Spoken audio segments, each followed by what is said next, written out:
first team of the last session is the team Massodology. I hope I can pronounce well.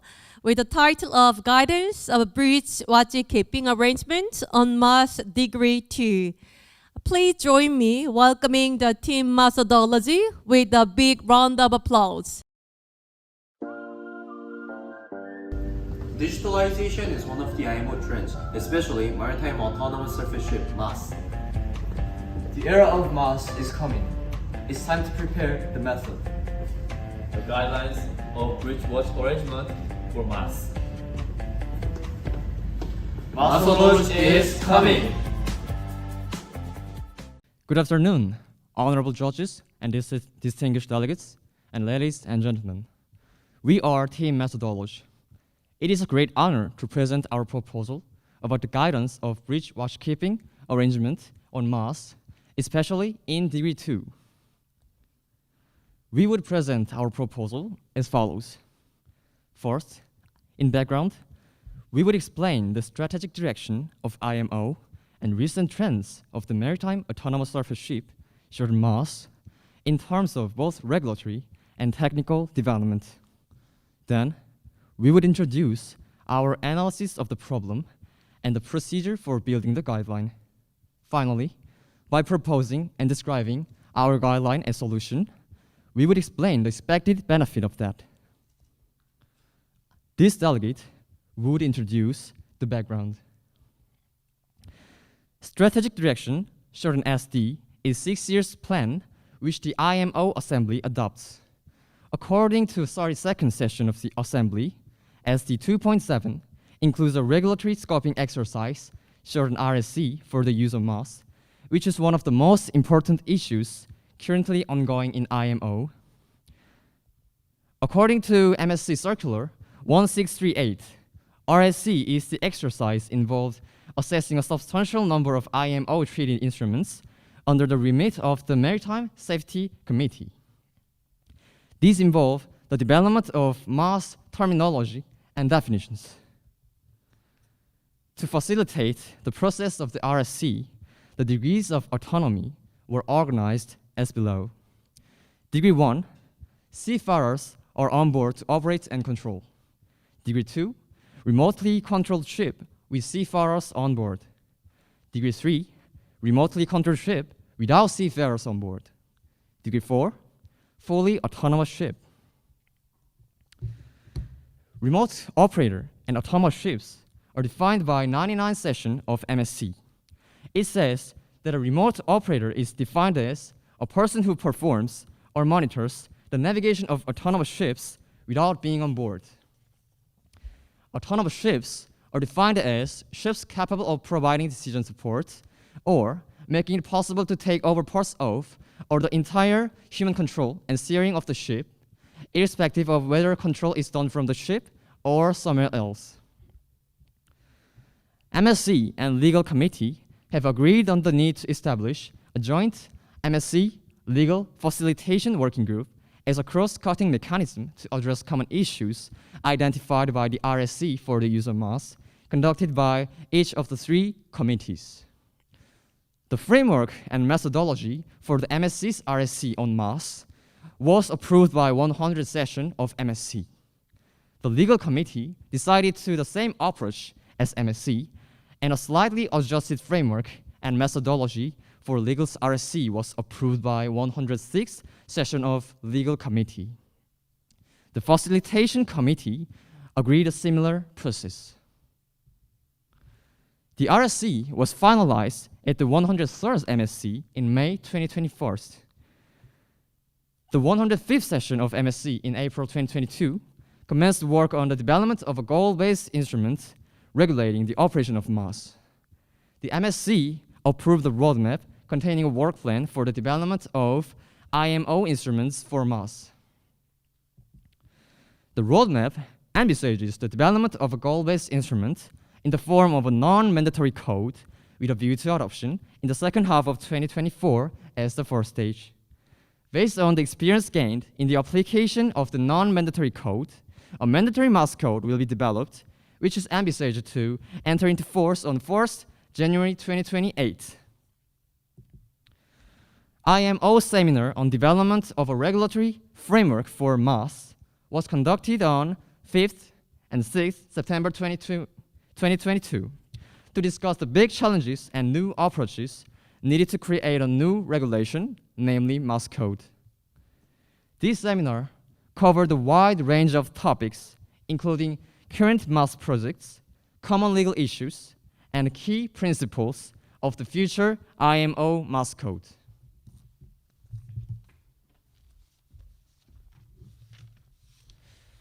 From now on, this delegate will proceed with the problem analysis. MAS Degree 2 is a remotely controlled ship with seafarers on board. The ship is controlled and operated from another location, but seafarers are available on board to take control and operate the shipboard systems and functions. According to the STCW Code Part A, a proper lookout shall be maintained at all times in compliance with Rule 5 of the International Regulations for Preventing Collisions at Sea, also known as COREG. Therefore, someone should be in charge of the navigational watchkeeping duty. However, in MAS Degree 2 vessel, as it is a remotely controlled ship with seafarers on board, it cannot be only an officer, but also a remote operator who keeps a navigational watch. So, there should be a guideline about who is going to take charge of the navigational watch in which conditions. Otherwise, there might be a serious danger caused by the ambiguity of the responsibility of controlling the vessel between the officer, master, and the remote operator. To make a guideline about navigational watchkeeping, we should look at the STCW Code Section A, Watchkeeping Arrangement and Principles to be Observed, which says, in determining that the composition of the navigational watch is adequate to ensure that a proper lookout can be continuously be maintained, the master shall take into account all relevant factors, including those described in this section of the code, as well as the following factors. First, visibility, state of weather, and sea. Second, traffic density and other activities occurring in the area in which the vessel is navigating. 3. The attention necessary when navigating in or near traffic separation schemes or other routing measures, and so on. So we made a guideline of a navigational watchkeeping arrangement considering this code. Taking into account the factors stated in this code, we divided the navigational conditions into 4 levels, as you can see here, and composed the watchkeeping arrangement according to the extent of the risk that each condition involves.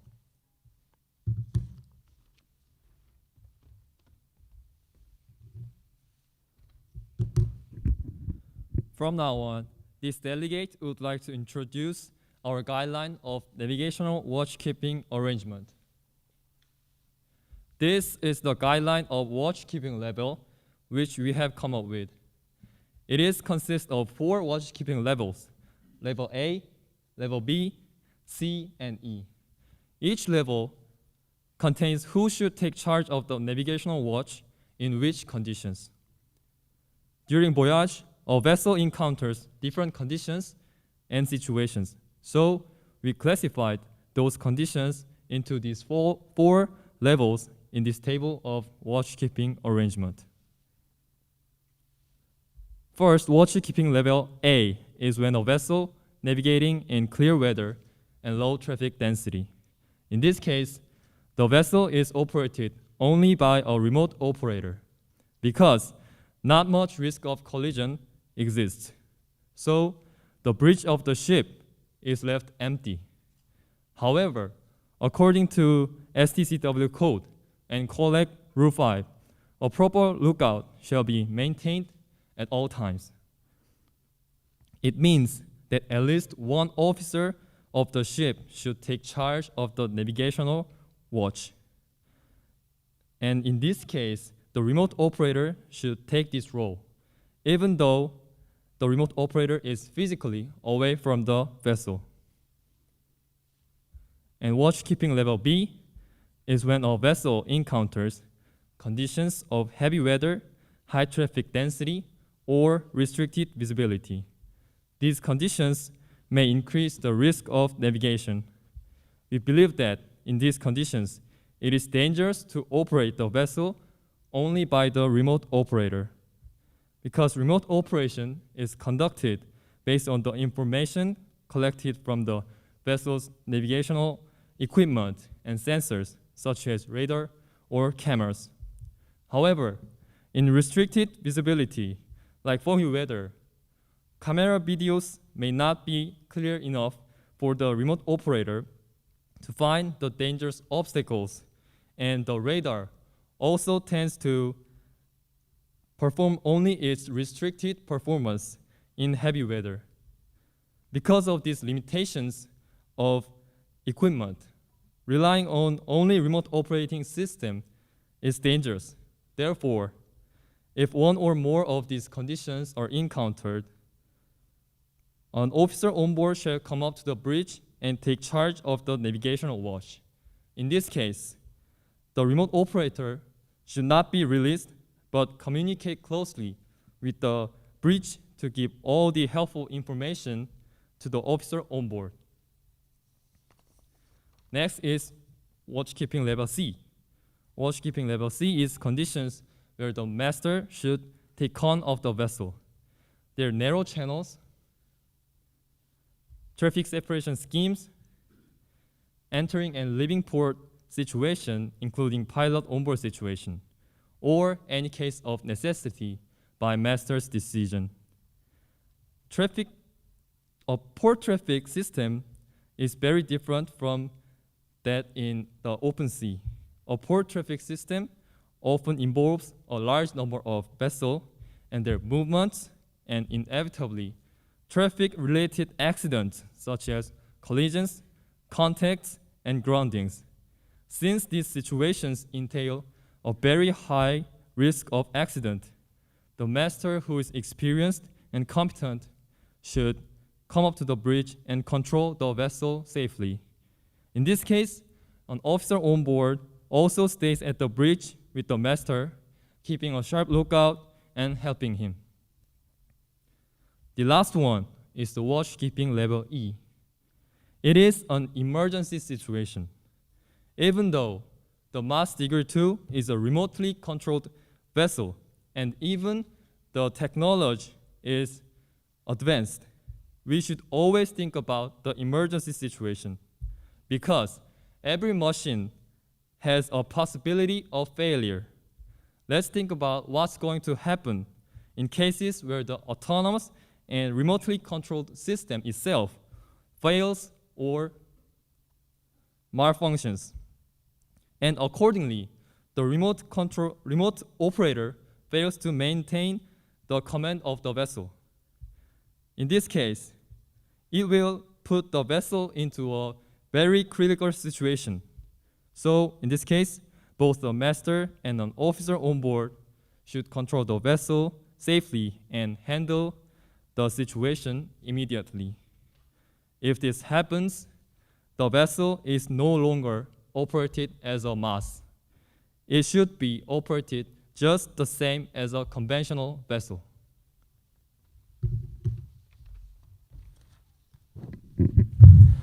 To sum up, the era of maritime autonomous surface ship is coming.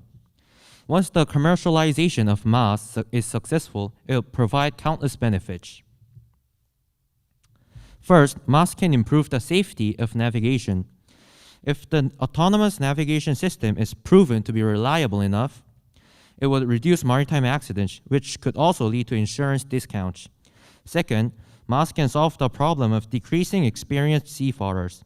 Using MAS, autonomous navigation system and its algorithms will assist the safe navigation of the ship. Finally, MAS will contribute to the environment by reducing the emission of greenhouse gases. Climate change is evident, and marine environment protection is an urgent issue of the IMO. By maximizing the efficiency of navigation and increasing fuel efficiency, MAS will contribute to the protection of the environment. Safe operation of Mass Degree 2 is an important step before Mass Degree 3 and 4, which are fully autonomous ships. To operate Mass Degree 2 safely, we believe that there should be a clear guideline for watchkeeping arrangement. As a result, we suggest that our guideline for watchkeeping arrangement should be added to the MAS code. Thank you for listening.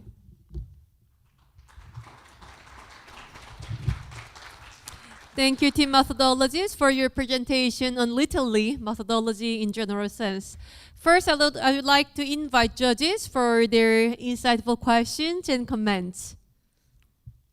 Yes, please.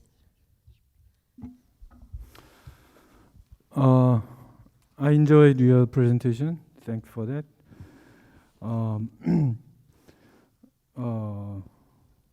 You proposed the guideline of watchkeeping level in degree 2, dividing level A to E. It's quite interesting. It can be one of the key issues that we discuss in the future. This is not a question, but I'd like to ask your understanding when the ship encounter the accident such as collisions or marine pollutions, and who will take the responsibility for the accident to each level of watchkeeping? Thank you, Judge, for your thoughtful question. And as we said before, we are talking about MAS Degree 2. So in MAS Degree 2, there's master and also an officer on board ship who can be ready when a collision or a marine pollution happens. So the responsibility of these accidents will be the burden of the master as conventional vessels, because even these days, when, for example, when the third officer is on duty and collision happens, it's still the master's responsibility. So just like that, MAS Degree 2 vessels will also be responsible of the master on board. Thank you. And in addition to this, if dealing with the fully autonomous ship, with unmanned ship, we believe that the owner of the ship and the insurance contraction between the insurance company and the owner of the ship, they will deal with the pollution or the responsibilities. Thank you. What about the operator? Remote operator. It is. I know that there is active discussion about the responsibility of remote operation, but I'm not really sure about how can we conclude that discussion. But I think remote operators' responsibility is not same as the conventional master, so it should be transferred to the owner of the ship, or who can take responsibility. Okay. Thank you. That's enough. Yeah, thank you, Director Lee. We can take one more question from the judge. Yes, please. Dr. Park. Yes, thank you for interesting presentation. First of all, I would like to ask for this watchkeeping level. Is your own idea or some supporters who is support for this concept? That is our first question. And so, as my understanding is, a degree is changeable. When it makes the time is just only focus on the remote regulatory scoping exercise. How about to the system approach? It is possible to or not as of the maritime autonomous surface ship? This is the second my question.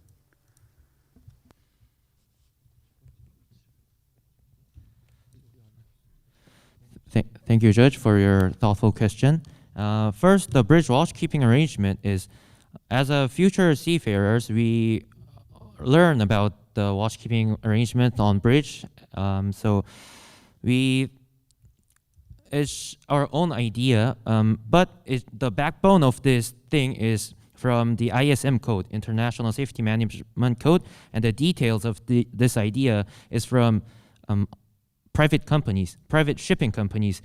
So yes, this is our idea, but the backbone and the details are from the current conventional ships. And your second question is,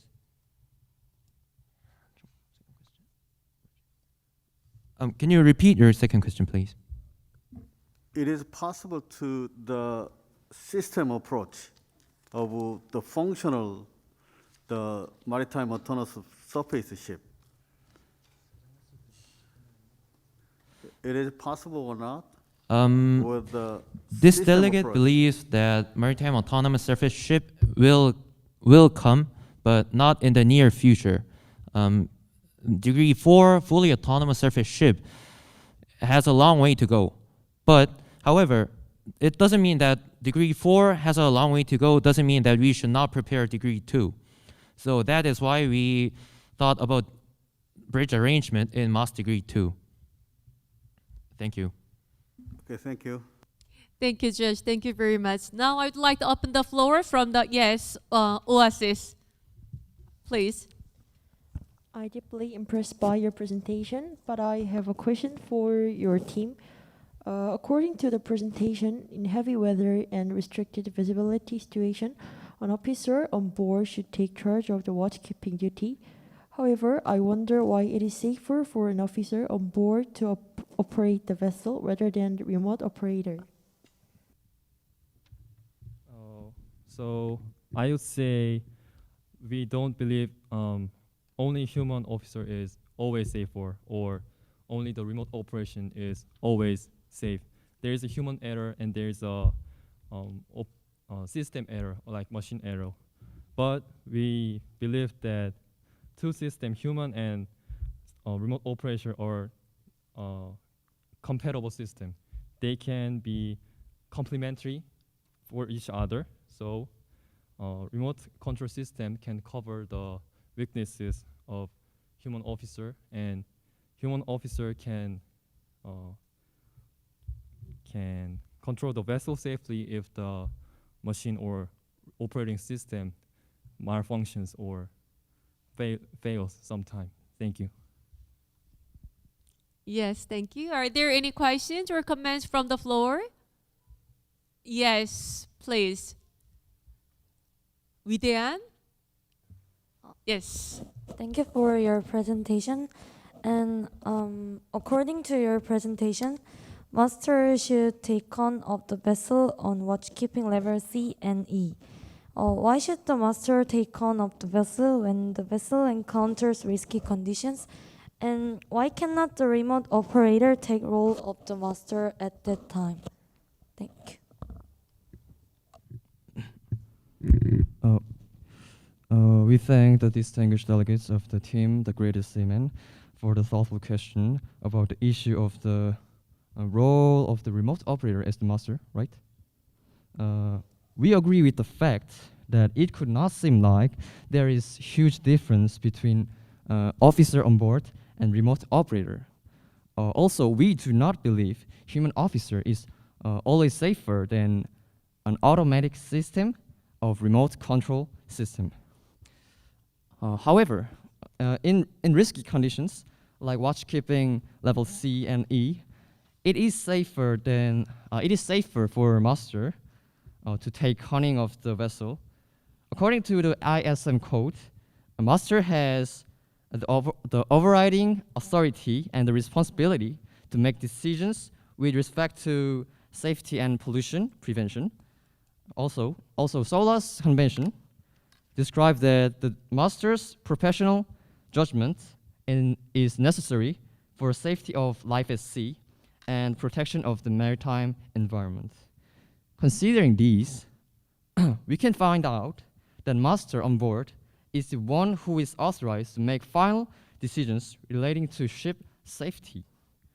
Therefore, we insist the master's experienced judgment and navigational skill are necessary in risky conditions as mentioned in our proposal and our arrangement. Thank you. Yeah, thank you very much, Team Massodology. Since this is very emerging issues in the global maritime industry, we hope we can continue our dialogue in the future as well. Thank you very much for your presentation. Please give them a big round of applause.